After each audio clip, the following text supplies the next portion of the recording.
In 2024, Canada matched America with a full 100% EV tariff. That decision was deliberate, coordinated, and perfectly aligned with Washington's strategy. Two North American allies stood together against China's aggressive EV export ambitions. That united alignment lasted exactly 14 months before Canada walked away entirely. In January 2026, Canadian Prime Minister Mark Carney flew to Beijing. It was the first Canadian prime ministerial visit to China since 2017. Carney walked into the Great Hall of the People with purpose. He walked out with a landmark deal that completely blindsided Washington. Canada agreed to allow 49,000 Chinese electric vehicles into its market. The tariff on those vehicles dropped from 100% to 6.1%. In exchange, China slashed its canola tariff from 85% to 15%. America watched all of this happen from the outside looking in. Detroit got nothing. American farmers got nothing. Washington got absolutely nothing. Subscribe to Dollar Grid right now. This analysis gets real fast. Drop a comment. Did Canada just betray its closest ally today? Stay until the very end. The consequences are deeply alarming indeed. To understand why Canada made this move, rewind to February 2025. On February 1st, 2025, Trump signed sweeping new tariffs on Canada. A blanket 25% duty immediately hit most Canadian goods entering America. Canadian energy products received a slightly lower 10% tariff rate.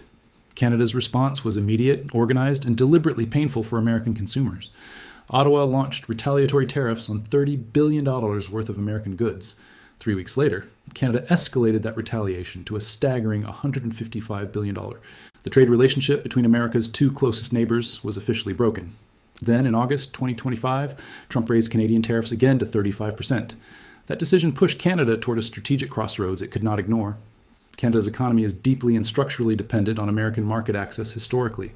About 75% of all Canadian exports flow directly into America. When that market started closing, Canada urgently needed a viable alternative destination. China was the obvious, logical, and immediately available alternative across the Pacific. Canada is the world's single largest producer and exporter of canola. In 2024, 67% of Canada's total canola exports flowed into China. That market was worth approximately $4 billion Canadian dollars to farmers annually. Then in March 2025, China launched its full retaliation against Canadian agriculture. Beijing hit Canadian canola oil and meal with full 100% tariffs. Peas, pork, and seafood all faced aggressive new Chinese tariff barriers immediately. By August 2025, China imposed a 75.8% anti-dumping duty on canola. Saskatchewan, Canada's agricultural heartland, absorbed the full force of these Chinese tariffs. Saskatchewan's China exports collapsed by a staggering 65.8% in 2025 alone. Its China export share crashed hard from 15% down to 5%.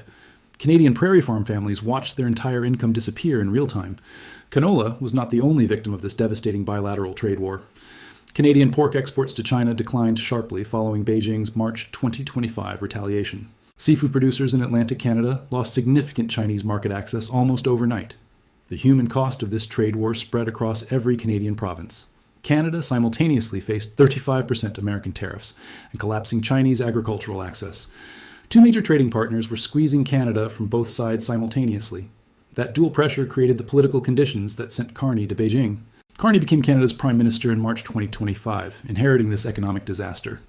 His predecessor, Justin Trudeau, had initiated this EV tariff conflict with Beijing. Carney took office knowing the China relationship needed urgent strategic recalibration quickly. Carney first met Xi Jinping in October 2025 at an APEC summit. Both leaders attended the Asia-Pacific Economic Cooperation Summit held in South Korea. Tsai extended Carney a personal Beijing invitation. That signal was unmistakably strategic. Xi Jinping does not extend personal visit invitations casually or without calculation. Beijing saw Carney's arrival as a clear opportunity to fracture Washington's alliances. Splitting Canada from America's trade policy alignment was Beijing's deliberate strategic objective. Canada's January 2026 Beijing visit was the first since 2017 officially. Carney met Xi Jinping, Premier Li Qiang, and key congressional leadership figures. Those meetings produced a joint statement outlining a brand new strategic partnership. Energy, clean technology, climate investment, and agricultural trade all featured prominently. Beijing unlocked $3 billion in new Canadian export orders immediately. That figure represented real income for Canadian workers and genuine business opportunity. The Canada-China bilateral merchandise trade total reached $134 billion in 2025. That represented 4.9% growth achieved during a destructive active trade war. Canadian exports to China still surged 13.8% despite all the friction. China held firm as Canada's second largest trading partner through all this turbulence. The January 2026 deal was designed to accelerate the bilateral relationship significantly.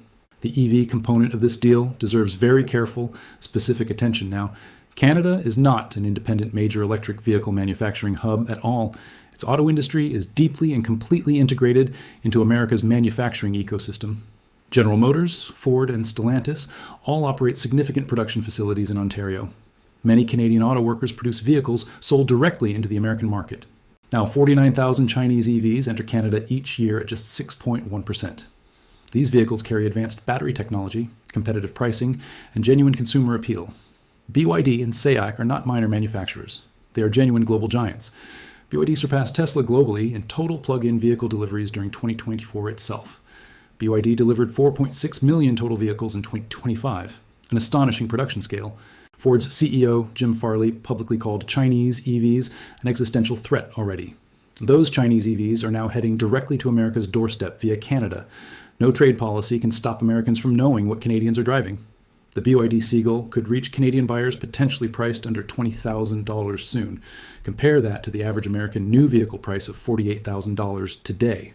That price gap is not a disadvantage for Detroit. It is existential. Trump's initial response to the Canada-China deal was immediate and completely blunt. He threatened Canada with 100% tariffs if its China partnership deepened. Carney responded coolly. Stellantis placed its Brampton, Ontario factory on operational pause in December 2025. General Motors canceled BrightDrop electric van production at its Ingersoll facility entirely. GM also eliminated an entire production shift at its Oshawa factory subsequently. These are not isolated incidents. They form a clear and alarming pattern. Canadian auto output once hit 3 million vehicles annually back in 2000. By 2025, that figure had collapsed to just 1.3 million vehicles produced. Detroit's retreat from Canadian manufacturing is creating a dangerous industrial vacuum actively. Beijing recognized that vacuum long before Washington did and moved accordingly fast. Chinese automakers will seek Canadian factory investment once they exceed that quota. One automotive industry analyst stated this clearly without ambiguity in January 2026. Chinese brands will become accepted in Canada and then pursue local production. Local production means Canadian assembly lines and rapidly growing Chinese brand recognition. General Motors, Ford, and Stellantis jointly called this deal a vehicle-sized irritant. Detroit automakers formally warned about risks to North American supply chains. That phrase, integrated supply chain, carries enormous financial weight for Americans. Canadian and American auto industries share components, platforms, and manufacturing processes deeply. A Ford F-150 contains components that cross the Canadian border multiple times. When that integration is disrupted, cost structures across both nations shift immediately. Chinese EVs meeting Canadian safety standards effectively also meet American safety standards. Transport Canada and NHTSA standards are close enough to enable regulatory arbitrage. BYD already holds Transport Canada's Appendix G approval for full market entry. That approval predates the 2025 Canadian freeze on new vehicle applicants entirely. No other Chinese brand currently holds that same Canadian regulatory approval position. BYD has a first-mover advantage worth far more than any tariff concession. Brand awareness, built in Canada, bleeds organically across the American border constantly. Americans cross into Canada for shopping, family visits, and vacations regularly. Affordable Chinese EVs in Canadian lots create powerful and unavoidable market awareness. That is not speculation. It is basic consumer behavioral economics working precisely. Now examine precisely where the USMCA review fits into all of this. The USMCA faces its critical formal review deadline starting in July 2026. That review is always going to be contentious given existing US-Canada tensions. Canada's China deal gave Trump fresh leverage for the upcoming USMCA review. Trump already framed Canada's Beijing partnership as creating a Chinese backdoor. He publicly accused Ottawa of making Canada a drop-off port for China, a drop-off port where Chinese goods bypass American tariffs through Canada quietly. If Trump uses USMCA leverage to demand auto rules of origin concessions aggressively now, every Ontario auto plant becomes a bargaining chip in that summer negotiation. This is where it becomes direct and real for American workers specifically. USMCA rules require 75% North American content for duty-free auto access. Chinese components entering Canadian supply chains shift North American content calculations immediately. Canadian assembled vehicles with Chinese parts could face entirely new American tariff exposure. That exposure raises costs, disrupts schedules, and hits American consumer prices directly. Now compare Canada's approach to what Mexico did in January 2026 specifically. Mexico raised its Chinese vehicle tariffs to 50% in January 2026. Mexico aligned with Washington's position deliberately ahead of the July USMCA review. Canada lowered Chinese EV tariffs to 6.1%, moving against Mexico's direction. That contrast defines two completely different strategic postures entering the same negotiation. Mexico is protecting its American relationship, while Canada diversifies directly away. Here is what the $1.4 trillion figure actually means in real terms. China's 1.4 billion consumers represent the single largest consumer market on Earth. Canada is actively building institutional and commercial access into that market now. Energy, batteries, clean tech, and agricultural access all feature in the framework. Canada exports natural gas, crude oil, uranium, and potash that China needs. China needs Canadian resources for its clean energy transition and industrial growth. Canada needs China to replace the American market it is rapidly losing. This is not a superficial trade deal. It is a strategic realignment. The January 2026 agreement included energy cooperation as a central partnership pillar. The joint statement formally called both nations energy superpowers. That framing matters.